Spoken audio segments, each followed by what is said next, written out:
الله تعالى في كتابه العزيز: ألا تحبون أن يغفر الله لكم وقال تعالى: خذ العفو وأمر بالعرف وأعرض عن الجاهلين. صدق الله العظيم.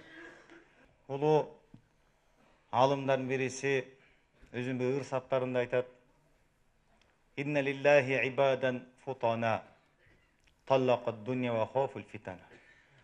Dünyada Allah Taala'nın süyüklü bir pendeleri var.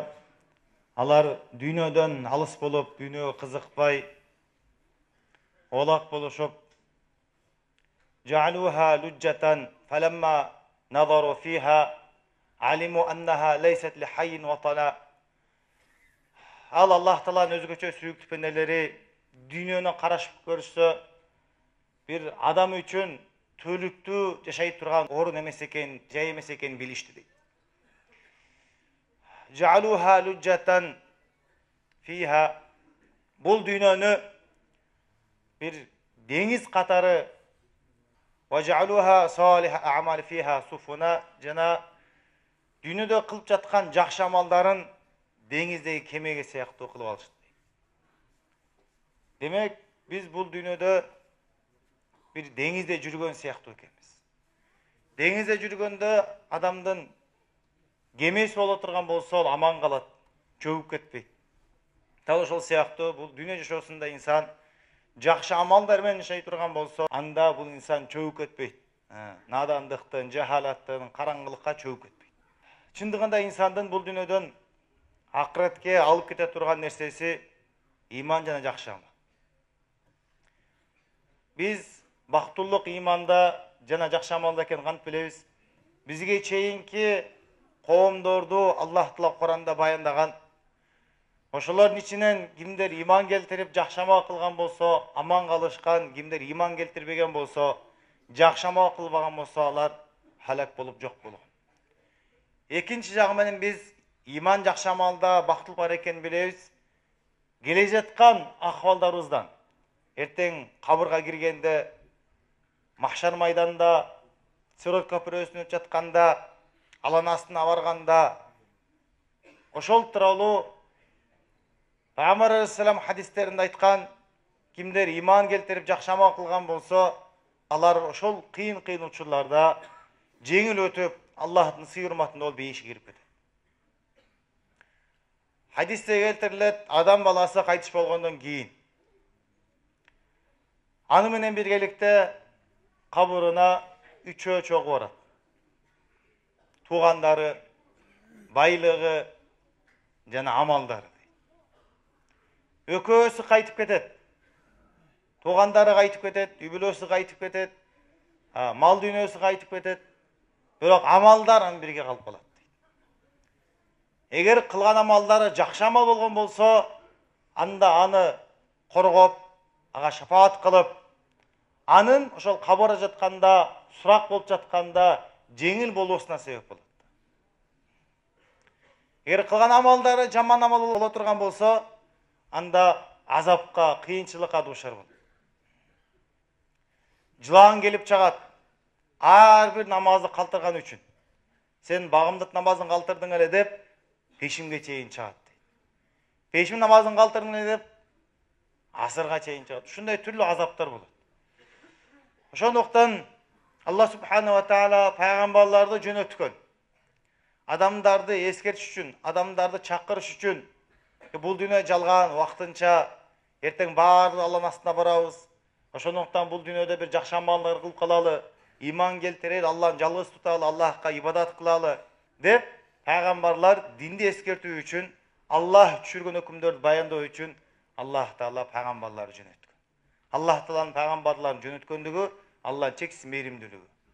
İnsanlar adашып калбасын, insanlar кыйынчылыкка учурап калбасын деп Аллах пайгамбарларды эскертүү кылып жөнөткөн. Ома кунна муаззибин хатта набаата расула.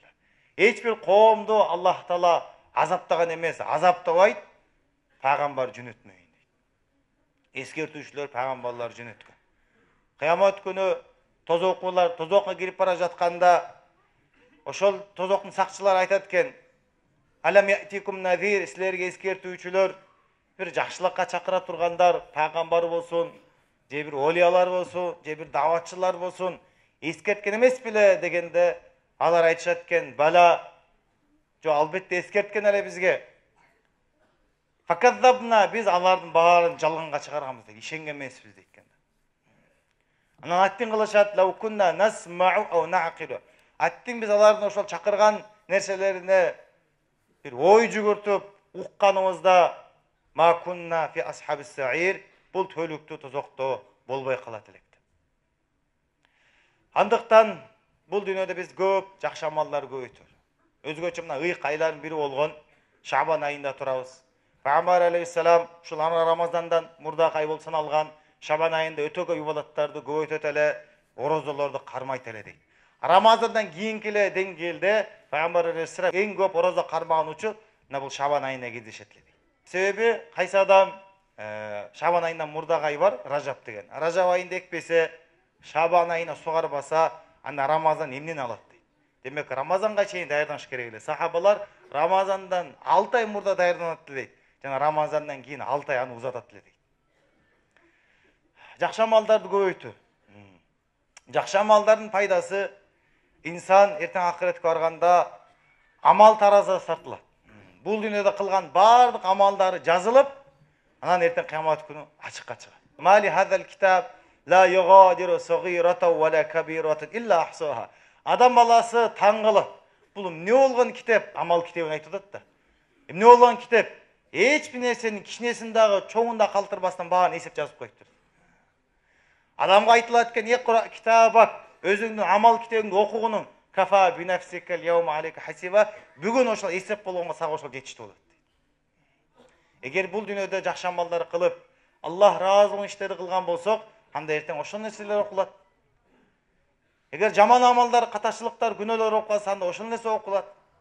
Ошондуктан ар дайым биз тоба кылып, кылган күнөөлөрүбүзгө Алладан кечирим сурап, жакшы амалдар кылуунун үстүндө болушубуз керек.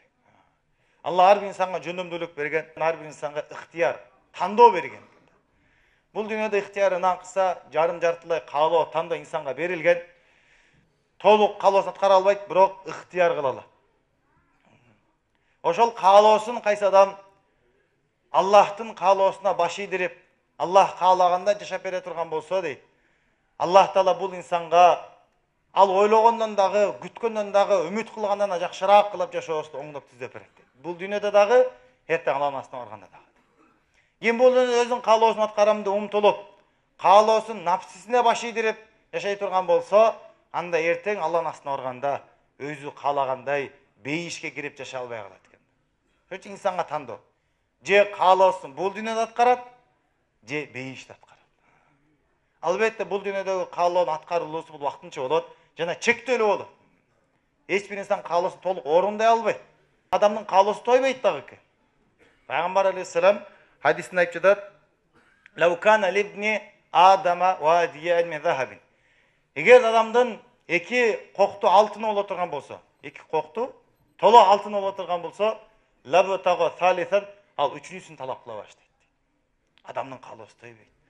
Андыктан биз каалообузду Аллахтын каалоосуна баш ийдирип, ачыктап айтканда, динде көрсөтүлгөндөй, пайгамбар көрсөткөндөй жакшы амалдар кылып, ибадат кылып өтө турган болсок, иншалла мунун пайдасын акырет сөзсүз көрөбүз. Аллах Таала Куранда айтып жатат: "Инналлаха ла юдиу ажрал мухсинин". Чындыгында Аллах Таала жакшылык кылуучулардын менетин текке кетирбейт дейт. "Фама я'мал мисқала зарратин хайран яраху". Ким кыпынчалык жакшы сооптуу иш кылса, жетим башын сылап койду, жерде жаткан зыян нерсени алып койду, же бирөө жүгүн көтөрүп койду, же жакшы бир сөз сүйлөдү, жүрөгүн кубандырып койду, ата-энесин жылмайып бир карап, кызматын кылып койду. Кандайдыр бир жакшы амал болбосун, кыпынчалык болсо дагы анын пайдасын көрөт. "Ама я'мал мисқала зарратин шарран яраху". Ким кыпынчалык жаман амал кылса, анын дагы зыянын көрөт дейт. Ошондуктан эртең кыямат күнүн сыпатын Аллах Таала баяндап жатат: "Яума яфирул мар'у мин ахи". Адам качып калат өзүнүн бир туугандан дейт. Ата-энеси бир болгон, чогуу өскөн туугандан качып калат. "Уммихи ва абихи", бул дүйнөгө келүүсүнө себеп болгон аны чоңойткон ата-энесинен качып калат дейт.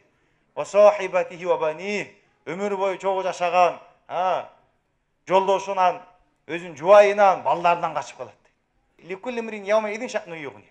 Кыямат күнү адамдын ар бири өзү үчүн кыжылат болуп, өзү үчүн күйүп, өзү үчүн гам кылып турган учур башка бирөөнү ойлобойт экен. Эми ошол күнү эгер инсан бирөөлөрдүн акысын жеп калган болсо, бирөөлөрдүн жүрөгүн ооруп калган болсо, анда ошолордун да ордун толтуруп бергенге туура келет. Өзүнүн жакшы амалдарын өткөрүп берет. Жакшы амалдар жок болсо, алардын күнөөлөрүн көтөрүүгө туура келет. Ошондуктан пайгамбар хадисинде айтат: "Силер кечиришип алгыла, элдешип алгыла, акылларды берип алгыла, дирхам, динар пайда бербей турган күнү" дейт. Ал жерде акча менен эсептешпейсиз. Ал жерде сооп менен эсептешесиз. Бир сом үчүн уламалар айтат, 500 рекат кабыл болгон нафилиңизди бересиз дейт. Нафил намазыңызды бергенге туура келет. Ошондуктан ага чейин биз эмне кылыш керекпиз? Адамдардан кечирим сурап, кечиришип, жана кечиргенди дагы билишибиз керек. Аллах субханаху ва таала Кур'ан-ы Каримде айтат: "Валли'афу валласфаху". Кечиришсин, элдешсин дейт. "Ала тухиббуна айягфираллаху лакум". Аллах таала силерди кечирүүсүн каалабайсыңарбы дейт. Бул аят качан түшкөн? Тарыхта карасак, Ифк деген окуя болгон. Айша энебизге жала жабылган түрлүү бир окуя узун. Ошолордун катарында, жала жапкандардын катарында Мистах деген киши кошулуп калат. Ал кишиге Абу Бакр радhiyallahu anhu каржылап, жардам беришип, нажак берген карылашып турган адам эле. Анан Айша энебиздин окуясында ушундай бир сөздөрдү таратканга себеп болуп калганда, ошолор аралашып калганда, мен буга иштетпейм, буну каржылабайм, буга жардам бербейм деп чыгат. Анан Аллах Таала аят түшүрүп атат. Кечиришкиле, элдешкиле, каалабайсыңар силер, Аллах Таала силердин жакшы көрүүсүн. Эгер биз кааласак, Алла бизди кечирсин десек, анда кечириш керек экенбиз да. Ошодон кийин Абу Бакр радhiyallahu anhu не деди? Мен эч качан бул инсанга иштеткемди, каржылаганымды, жардам беришкемди токтотпойм деп уланта берди. Сахабалар окулган аятка, өкүмдөргө дароо амал кылат эле. Ошондой эле хадис кудсиде келет, Аллах Таала айтат: "Эй пендем" дейт, "Сен башкаларды, башка инсандарды менин пенделерим болгон үчүн кечире турган болсоң, мен сени дагы менин пенде болгон үчүн кечирип коем" дейт. Ошондуктан жүрөктү кенен кылганды, жүрөктү таза тутканды бир өзүбүзгө алып келиш керек экенбиз да. Кек сактап койсок болбойт. Кек сактасаңыз биринчиден өзүңүзгө зыян болот. Жүрөгүңүз оорукчан болуп калат. Жана ким кек сактай турган болсо, бул инсан бейишке кире албайт. Жүрөгү таза эмес. Бейишке кимдер кирет? Тазалары кирет. Жүрөгү дагы таза, денеси дагы таза, жаман күнөөлөрдөн, сыфаттардан таза болгондор анан кирет экен да. Мына Шабан айында турабыз. Шу Шабан айында 15-чи түнү Бараат түнү деп коет.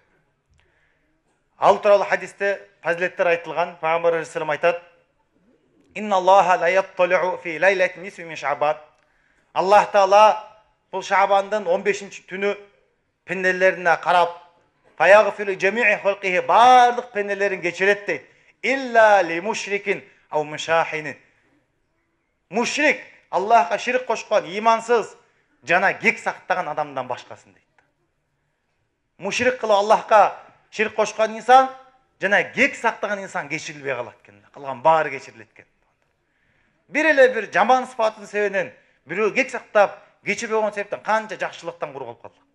Ошондон кечиришели. Мындай дебейли, мыкты сайсаңыз, чыгарсаңыз мык сурулат го, бирок жанагы белгиси калып калат деп жүрөгүбүздө бир нерсени сактап калбайлы. Ошондой кетирип салалы. Пайгамбар бизге кечиргенди үйрөткөн. Пайгамбарыбызга болбосо канчалык зулум кылган, анчалык эч ким зулум кылынган эмес дейт. Хадисте пайгамбар өзү айтып атат: "Мага ушунчалык зыян жеткизилди, менчилик эч бир адамга, эч бир пайгамбарга анчалык зыян жеткизилген эмес". Бирок ошого карабастан пайгамбарыбыз кечирип атат. Фатху Макка деп коет, 8-хижри жылы пайгамбар алейхиссалам 10 000 мусулман менен Меккени ачып, Меккени жеңип кирген эле. Ошондо 13 жыл бою пайгамбарга зулум кылып, басып бара жаткан жолуна тикенек таштап, үстүнө ичаганындарды төгөп, таштандыларды төгөп, өлтүрөбүз деп чыккан жада калса Меккенин мушриктери. Ошолор коркуп турган эле, чочуп турган эле, эми булар бизден өч алат деп. Эми бизден өчүн алат деп коркуп турганда пайгамбар алейхиссалам "Изхабу антум мутталак". Силер бара бергиле, силер баарыңар бошсуңар, кечирим дегенде пайгамбарыбыздын ушунчалык кулк мүнөзүн көрүп, кечиримдүүлүгүн көрүп, 2000 адам ошол түнү мусулман болду дейт. Пайгамбар кечиримдүүлүгүнүн себебинен. Болбосо пайгамбар өч алганга акысы бар эле. Шариатта акыңыз жээлип калган болсо, кайра акыңызды алганга уруксат берилет. адилеттүүлүк болуп саналат. Бирок шариаттын багыты, шариат эмнеге багыттайт десе, кечиримдүүлүккө багыттайт. Канча хадистер бар.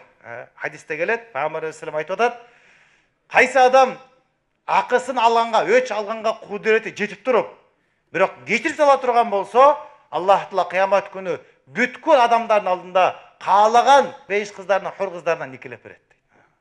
Ачусын баскан үчүн. Дагы бир окуя келет.